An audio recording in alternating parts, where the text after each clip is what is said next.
Bueno, muy buenos días, muy buenas tardes. El tema que vamos a revisar el día de hoy se llama hemorragia uterina no estructural, un tema desarrollado por la doctora Sandra Liana Villota Romero, ginecóloga y obstetra de la Universidad del Valle. Hace parte de nuestra red integrada de servicios de salud, UNIPS. En el desarrollo, entonces, haremos una pequeña introducción, algunas definiciones, clasificación y manejo, revisaremos alguna evidencia frente al tema y estructuraremos las conclusiones. Previamente, en 1966, Halbert había analizado los ciclos menstruales por pérdida de cantidad de volumen sanguíneo. Él decía que una hemorragia uterina era normal en el sentido de que había pérdida sanguínea de menos de 6 centímetros cúbicos, moderada cuando era de 60 a 100 cc y excesiva cuando sobrepasaba los 100 cc. ¿Qué es lo normal? ¿Qué es la menstruación? Es el producto del funcionamiento del eje hipotálamo, hipófisis, ovario. Si hay una buena regulación de estos tres ejes, pues va a haber una menstruación de curso normal. En cuanto a sus diferentes características, una menstruación normal tiene una duración de 3 a 8 días. Un ciclo menstrual regular tiene un intervalo de 21 a 35 días y en cantidad aproximadamente una pérdida de 5 a 80 cc de sangre por ciclo. Aquí hay una imagen del eje hipotálamo, hipófisis, ovario y las diferentes hormonas reguladoras de este eje. Vemos que el hipotálamo se produce la hormona liberadora de gonadotropina GnRH. Esta hormona va a actuar en la hipófisis anterior para la producción de FSH y LH, que a su vez va a actuar en el eje ovárico. ¿Cómo hace esta hormona liberadora de gonadotropina para generar este funcionamiento? Ella funciona por pulsos. Si tuviéramos una estimulación constante de la GnRH, pues tendríamos una regulación a la baja de los receptores de la misma, pero lo que hace ella es actuar por pulsos. Entonces, para la producción de la FSH se necesitan los pulsos de baja frecuencia y para la producción de la hormona LH se utilizan los pulsos de alta frecuencia. ¿Qué va a pasar a nivel del endometrio, a nivel de las hormonas, a nivel de la temperatura corporal y del ciclo ovárico? Pues todo está sincronizado.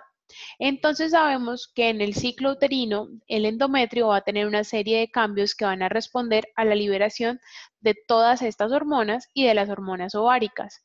Sabemos que los estrógenos en la primera fase del ciclo, que es la fase folicular, va a hacer que ese endometrio prolifere, o sea, va a haber una cantidad determinada de mitosis que va a hacer que el crecimiento del endometrio, cuando ya se produce la ovulación, que es el pico de la LH, se genera el cuerpo lúteo, el cual es el responsable de la producción de la progesterona. La progesterona actúa de la siguiente forma. Al endometrio que se proliferó por influencia del estrógeno, va a generar una maduración de ese tejido endometrial. Las células van a diferenciarse y va a haber mayor producción de las glándulas a nivel del endometrio. Se denomina la fase lútea endometrial, también denominada fase secretora. Pasando por la fase patológica, se ha tratado pues de caracterizar qué es una hemorragia uterina. La hemorragia uterina es una de las causas de consulta más frecuentes en las mujeres de edad reproductiva. Alrededor del 70% de las mujeres en edad reproductiva en perimenopausia y posmenopausia van a nombrar este síntoma como causa de consulta. Es una enfermedad que tiene un alto costo anual en servicios de salud y alrededor de la edad de los 30 a los 49 años, una de cada 20 mujeres realizan una consulta anual por hemorragia uterina normal. Y de esas pacientes que consultan por hemorragia uterina normal, alrededor del 30% han sido llevadas de histerectomía. ¿Qué es un sangrado menstrual anormal? Pues lo podemos definir por cantidad, por duración y por frecuencia. Cuando se produce la anormalidad es que aumenta la cantidad del sangrado, aumenta la duración del sangrado o aumenta la frecuencia de este sangrado. ¿Y qué va a causar estas alteraciones? Dificultad y entorpece la calidad de vida de las mujeres y puede no asociarse solo a sangrado, sino a otros síntomas como dolor. En el año 2009 en África, se realizó un consenso de especialistas en el cual se buscaba una nueva clasificación a este tipo de patologías, evitando la confusión entre ellos mismos y aboliendo un cierto número de nombres que se le habían dado o clasificaciones que eran engorrosas, pues no se definía muy adecuadamente qué era una hemorragia uterina normal. Y esto llevaba a no enfocar el problema de la paciente y no generar el tratamiento adecuado para las pacientes con hemorragia uterina. En el año 2009, estos especialistas se reunieron y por consenso, el cual fue aprobado en el 2011, se llamó la clasificación de Palm-Cohen.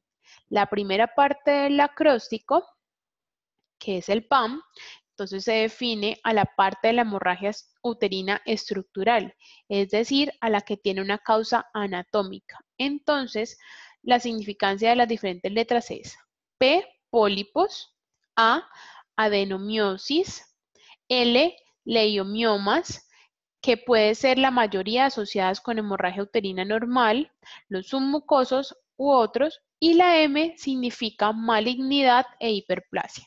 Como vemos en las imágenes de pólipos endometriales, las masas o las malignidades al lado derecho y los leiomiomas que pues a veces pueden ser múltiples o únicos y que pueden causar este tipo de síntomas.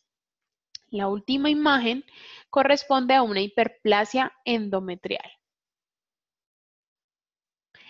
El segundo componente del sistema de clasificación es el Cohen, que es la parte no estructural de la hemorragia uterina normal y es el que comúnmente antes se llamaba como disfuncional.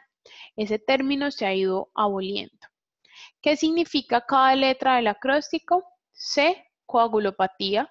La O, disfunción ovulatoria o también conocido como ovario poliquístico. La E es el endometrio. La I es hemorragias causadas por iatrogenia.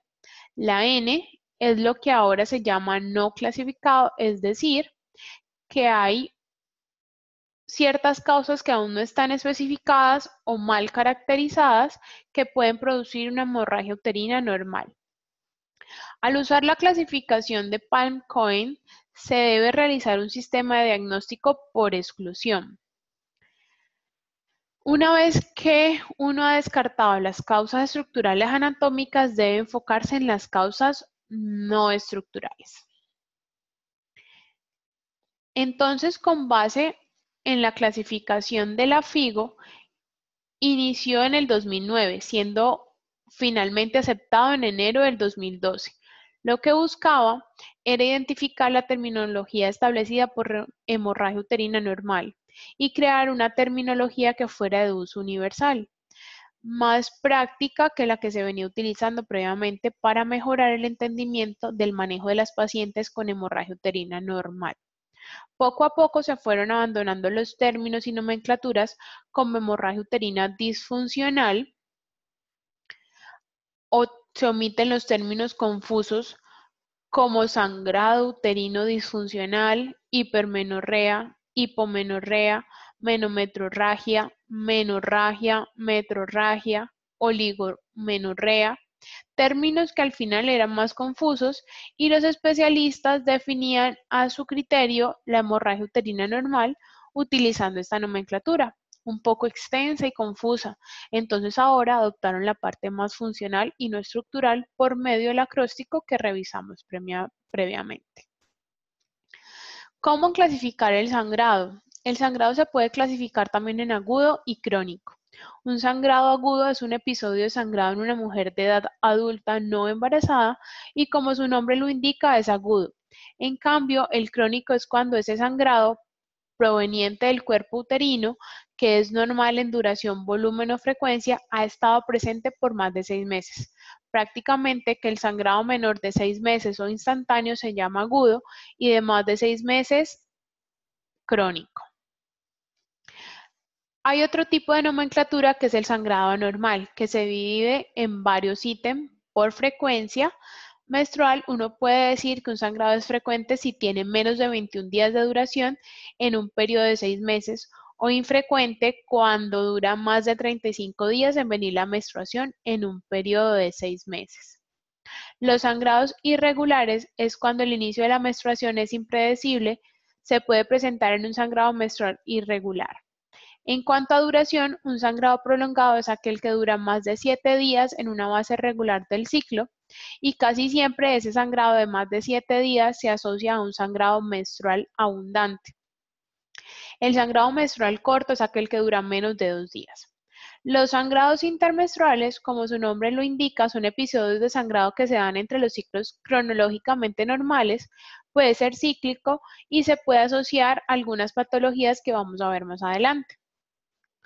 Profundizando más en el tema de interés, ¿qué es hemorragia uterina disfuncional? Porque el saber que tiene un mioma, que tiene un pólipo, que tiene una metástasis o una enfermedad cancerígena, es algo pues estructuralmente muy fácil de identificar, cual sea su origen.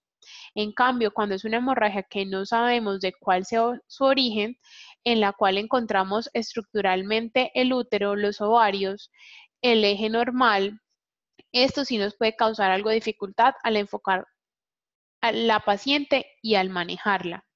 La hemorragia uterina no estructural es el componente COEN, donde vamos a buscar pacientes con coagulopatías, con trastornos en la ovulación, y estas son sus siglas que están anunciadas debajo de cada imagen, y los trastornos primarios del endometrio. En cuanto a las coagulopatías, sabemos que hay unas enfermedades que pueden causarnos hemorragia uterina no estructural, como trastornos de la hemostasia. Una de estas principales enfermedades es la enfermedad de von Willebrand, que es un trastorno hereditario más común de la coagulación. Se presenta en la población general del 0,1 al 1%. Tiene una herencia autosómica en su componente familiar. En la enfermedad hay una deficiencia cualitativa o cuantitativa del factor von Willebrand. Aunque es proporcionalmente equitativo entre hombres y mujeres, la presentación de esta enfermedad, las mujeres suelen tener un patrón de presentación diferente debido al ciclo menstrual, siendo los sangrados mensuales más evidentes cuando presentan esta enfermedad, pues a diferencia del hombre. En la mujer en edad reproductiva, el 10% de las enfermedades de sangrado pertenecen a la enfermedad von Willebrand y el sangrado es aún más predominante hasta en un 92%. El manejo de esta enfermedad es similar al de la paciente sin diagnóstico.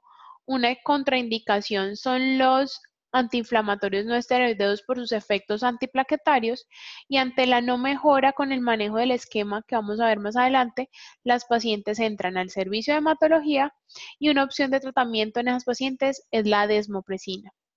Las pacientes con enfermedad de von Willebrand son más propensas a tener histerectomías en una etapa reproductiva más joven. Dentro de las causas de hemorragia uterina no estructural están las endometriales, que se dan por alteración de la hiperplasia endometrial, que es un sangrado, que es un engrosamiento. Acuérdense que dentro de la fase del ciclo menstrual hay una fase endometrial donde tenemos la fase del crecimiento del endometrio y los diferentes cambios que se dan en el ciclo. Una de esas fases es como la proliferación aumentada de ese tejido endometrial causa que las descargas menstruales mensuales sean más abundantes de lo normal. Puede asociarse a otros trastornos endometriales y puede asociarse a malignidad, pero se deben siempre buscar ecográficamente, ya que a veces son muy evidentes, sobre todo si se hace la ecografía en etapas del crecimiento folicular. Dentro de los trastornos ovulatorios, una de las referentes para hemorragia uterina no estructural es el síndrome de ovario poliquístico, que afecta del 6 al 10% de las mujeres en la edad reproductiva y que además tiene un contexto y una connotación de riesgo cardiovascular. No todas las mujeres con síndrome de ovario poliquístico tienden a sufrir obesidad, algunas también pueden ser delgadas. Lo importante es, al momento de diagnosticar este síndrome, nos guiemos por los criterios de Rotterdam. Deben presentar de 2 a 3 criterios para que lo recuerden. Estos son hiperandrogenismo, que haya disfunción ovulatoria, es decir, estados de amenorrea, y en la parte imagenológica, el ovario debe tener morfología poliquística, como lo vemos en la imagen del lado derecho. Muchos de los diagnósticos que podríamos decir de exclusión corresponden al síndrome de ovario poliquístico. Esto es un gráfico que muestra todo lo que se puede producir metabólicamente cuando una paciente sufre ovario poliquístico. Todos los ejes que están alterados, no solamente hipotálamo, hipófisis, ovario, sino que también hormonas importantes como lo son la insulina, generando estados de intolerancia a los tejidos, resistencia a la insulina. Una de las cosas más importantes por las cuales la menstruación se irregulariza es que aumenta la biodisponibilidad de andrógenos. El tejido adiposo puede convertir los estrógenos en andrógenos, los esteroides en andrógenos. Entonces, esto puede causar ciertas características en las pacientes que son propias de los hombres por la producción de testosterona. Y otra de las causas del palm coin de la hemorragia no estructural es la iatrogenia. Cuando una paciente sangra, también nos debemos preguntar las condiciones en las cuales o los antecedentes de la paciente. Hay pacientes que están utilizando esta serie de medicamentos que pueden predisponer al endometrio a sangrados que no están programados. Por ejemplo, las consumidoras de warfarina, corticosteroides, los análogos del GnRH, los anticonvulsivantes, los digitálicos, los antidepresivos tricíclicos como amitriptilina, nortriptilina, el tamoxifeno, inclusive si hay estímulo gonadal como es el estrógeno, la progesterona, el dispositivo intrauterino. Algunos antibióticos como la rifampicina y griseolfulvina. La radiación es otra de las causas de hemorragia no solamente a nivel gastrointestinal, sino a nivel genital. También algunos suplementos herbarios como la soya. Además, se debe tener en cuenta las condiciones que aún no están muy bien caracterizadas de causas de hemorragia uterina. Después de descartar todas las otras causas, la FIGO en algunos años realizará un nuevo consenso para evaluar estas condiciones que no están muy bien caracterizadas y que entran en esta clasificación, para así abolir o caracterizar adecuadamente los diagnósticos. ¿En quién debemos sospechar que esté sufriendo de hemorragia uterina no estructural? Aquella que tenga un sangrado manchado intermenstrual, una paciente que tenga una amenorrea de más de 12 meses de duración, un sangrado más o menos abundante que el habitual. Ya dijimos cuál era la duración, la frecuencia y la cantidad, que sangra más del usual o que sangra más de 7 días o que sangra menos, un sangrado de menos de 2 días o que el intervalo sea más corto o más prolongado que de costumbre. Hay que indagar muy bien en la historia clínica, los últimos 6 a 12 meses del calendario menstrual de las pacientes, cómo han sido su ciclo, la duración, el volumen, la ciclicidad, si ha tenido cambios de estilo de vida, si ha utilizado algún medicamento, si ha tenido problemas de vigilia y sueño, si ha tenido estrés, si ha empezado a implementar el deporte. Hay algunos deportistas, sobre todo de alto rendimiento, que pueden sufrir de estas condiciones. Todo esto deben estar documentados en la historia clínica. Hay que hacer un muy buen examen físico ginecológico, esto es muy importante.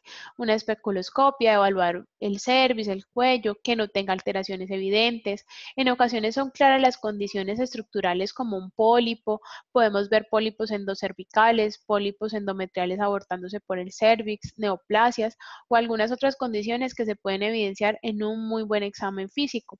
Hay que hacer palpación bimanual del útero, evaluar si está aumentado de tamaño, si su contorno es homogéneo o es heterogéneo, si hay presencia de miomas probablemente o de otras condiciones. ¿Cómo nos podemos ayudar cuando todo esto lo hemos hecho? Pues hay que solicitar paraclínicos. Lo más básico es la ecografía transvaginal. Pero también hay otras pruebas que nos pueden ayudar a encontrar la causa, como es la histerosonografía, histeroscopia y el legrado o toma de biopsia por dilatación y curetaje. Entonces, en cuanto a pruebas de laboratorio, es muy importante que una paciente con hemorragia anormal le descarten si está embarazada o no, sobre todo si está en su periodo de edad reproductiva. Entonces hay que pedir una prueba de embarazo y otros importantes para establecer el diagnóstico. También se debe solicitar TSH porque muchas veces las hemorragias son a causa de trastornos tiroideos como hipertiroidismo, un hemograma para saber el estado de la hemoglobina, las plaquetas, la progesterona para saber identificar si la paciente está ovulando o no, la prolactina porque un estado de hiperprolactinemia se asocia a amenorrea. En cuanto a coagulación, podemos valorar las pruebas de coagulación como los tiempos. Si es muy evidente o la paciente tiene mucho riesgo de trastornos en la coagulación, se debe solicitar el factor 8, factor Willebrand, fibrinógeno. Algunas sociedades científicas como las canadienses y las americanas se define que una mujer mayor de 35 años con una hemorragia uterina anormal o no estructural se le debería hacer una biopsia endometrial.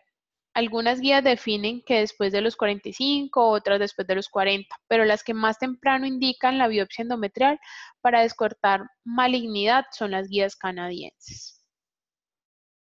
En cuanto a la ecografía transvaginal, es la mejor forma de visualización del útero y los ovarios. A veces no permite una adecuada valoración de la cavidad endometrial. Hay otras ayudas que sí tienen buen valor predictivo, como lo son la histerosonografía y la histeroscopia.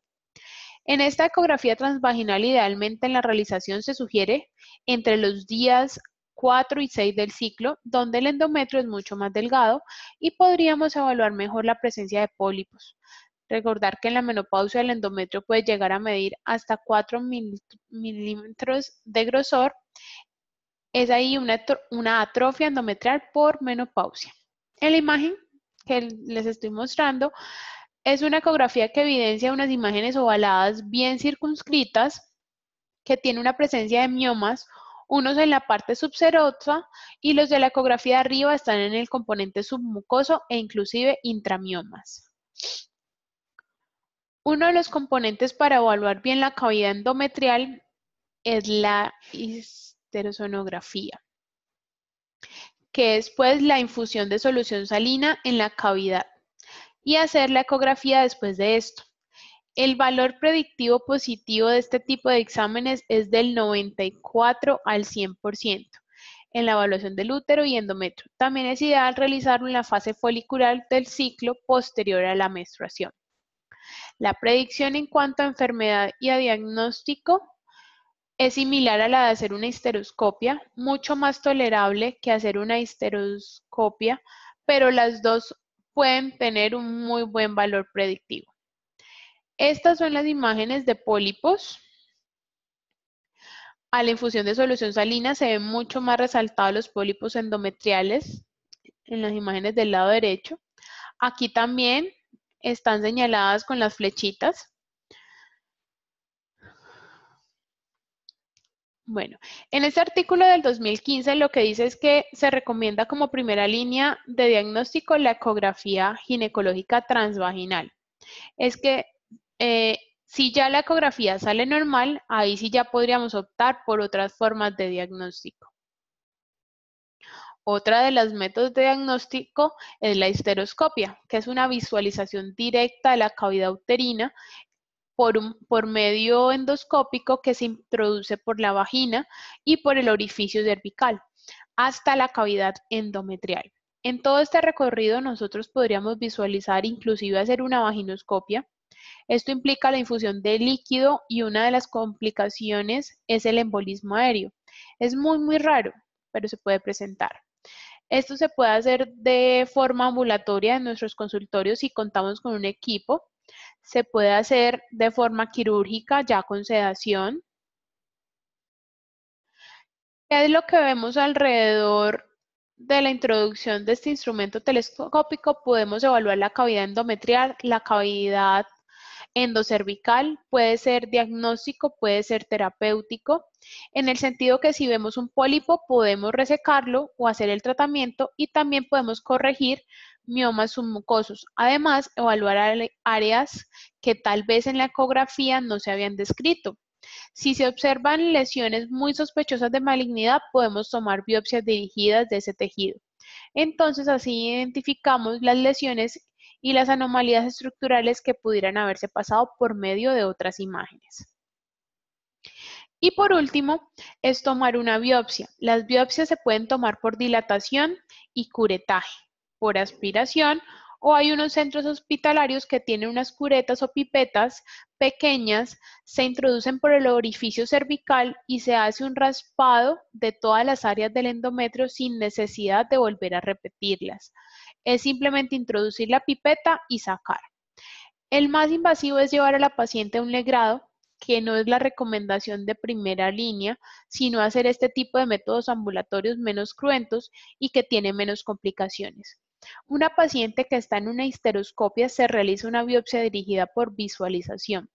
En cuanto ya al legrado, pues implica la dilatación del cuello uterino, lo que uno hace es un raspado de todas las caras del útero y en toda paciente que tenga factor de riesgo para cáncer y toda paciente mayor de 45 años se debería hacer este estudio. Uno de los inconvenientes de este legrado es que cuando uno está haciendo el legrado no se está viendo directamente el endometrio. Es decir, puede usted tener una muestra que no precisamente tenga el espécimen alterado, sino puede a veces obtener tejido normal sin querer decir que no está enfermo el resto del tejido endometrial. Es un procedimiento que se hace a ciegas y que menos de un 50% se obtienen las muestras que uno quisiera tomar. ¿Cómo lo hace? Por medio de una histeroscopia, que tenemos visualización directa de la biopsia que vamos a tomar y podemos analizar la estructura propia del endometrio.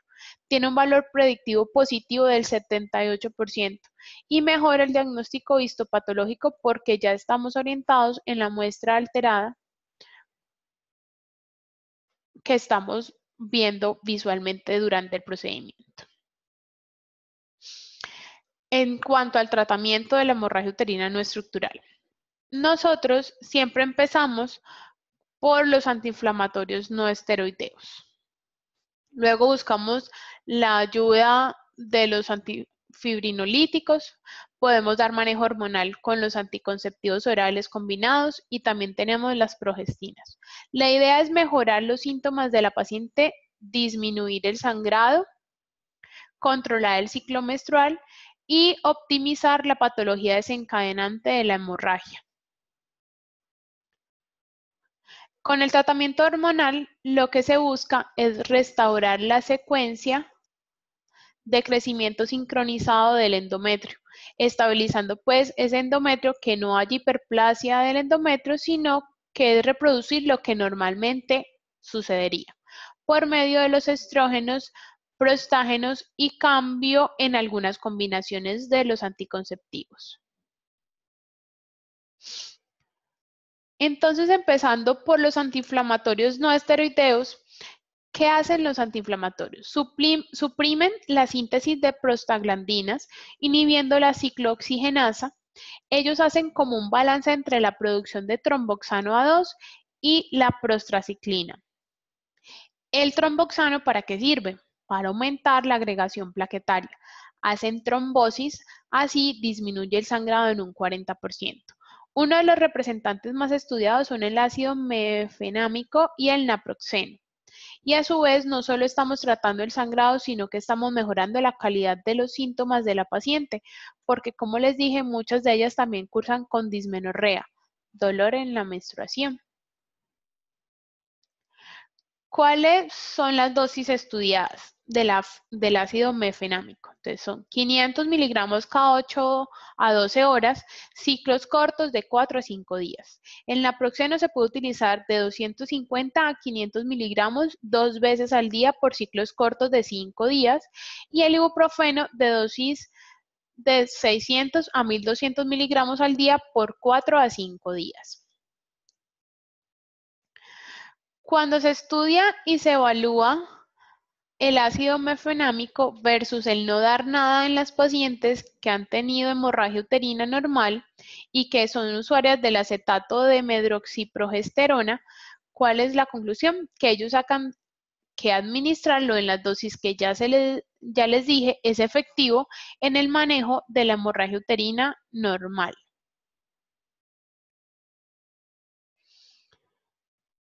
En conjunto con el acetato de medroxiprogesterona, pero duraciones de corto plazo. Disminuyen la cantidad de duración del sangrado y el único evento adverso que se describió fue la dispepsia. Otro de los tratamientos, como ya les decía, después de los años, es dar tratamiento hormonal. ¿Y qué es lo que uno busca con el tratamiento hormonal? Es restaurar y llevar a un crecimiento sincronizado del endometrio. Acuérdense que tanto los estrógenos como la progesterona influyen en la fase endometrial del ciclo menstrual. Los estrógenos estimulan el crecimiento del tejido endometrial, estimulan la coagulación endometrial. En un 70% dados endovenosamente son efectivos para la hemorragia y también se puede intercalar con progestágeno, como lo tienen los anticonceptivos orales. La progesterona hace una inducción del cambio secretor del endometrio y se puede administrar continua o cíclica de 10 a 14 días. Lo que hace la progesterona es hacer una inducción de la atrofia endometrial, disminuyendo la cantidad de sangrado que tienen estas pacientes. Hay vía oral, intramuscular o en dispositivo. El uso combinado cuando se hace píldoras, anillos vaginales o parches mejora también y se ha visto que mejora el sangrado agudo y crónico dándolo cíclicamente. En cuanto a los estrógenos, vemos que muchas de las pacientes con hemorragia uterina aguda se utiliza estrógenos equinos conjugados dados endovenosamente a altas dosis. Lo que hace esto es hacer un rápido crecimiento del epitelio endometrial, hace vasoespasmo de las arterias uterinas, disminuyendo el sangrado y promueve la agregación plaquetaria, incluyendo los factores de la coagulación. Las dosis son las que están descritas. Se puede acompañar con ciclos de progesterona de 10 a 14 días. 25 miligramos endovenoso cada 4 o 6 horas por 24 horas. En cuanto al progestágeno, es el que estabiliza el endometrio, inhibe el crecimiento endometrial, lo que facilita la apoptosis e inhibe la angiogénesis, es decir, que se crean nuevos vasos sanguíneos haciendo atrofia del endometrio, disminuyendo la cantidad de sangrado que se produce.